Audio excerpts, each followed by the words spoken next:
Ever pondered on crafting your own Hypertufa planters? These planters are not just lightweight and durable, but also boast a versatile design. Ideal for any garden, they're the perfect blend of function and aesthetics. Stick around to learn how to make your own. First, gather your ingredients. The trifecta of Hypertufa crafting is Portland cement, peat moss, and perlite. These essentials can be conveniently procured from your local gardening store or online. With these materials at hand, you're ready to get started. Now, it's time to mix. Begin by combining equal parts of peat moss, perlite, and Portland cement. This 1:1 ratio ensures the perfect balance for a sturdy yet porous Hypertufa planter. While mixing, gradually add water. This step is crucial, so take it slow, adding water until the mixture reaches the right consistency.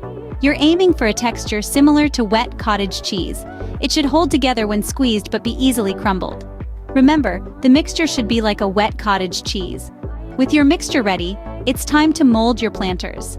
Imagine the shape you desire, then gently, but firmly press the Hypertufa mixture into your chosen mold.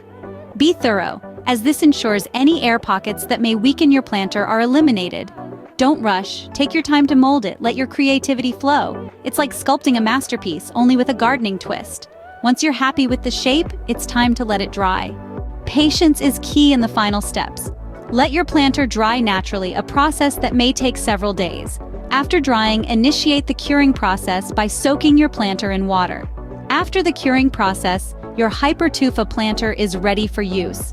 And there you have it, your own Hypertufa planter. With just a few simple steps, you can bring a touch of rustic charm to your garden. So why wait? Get your hands dirty and start crafting. If you found this video helpful, please hit the like button and subscribe to our channel for more gardening tips and tricks.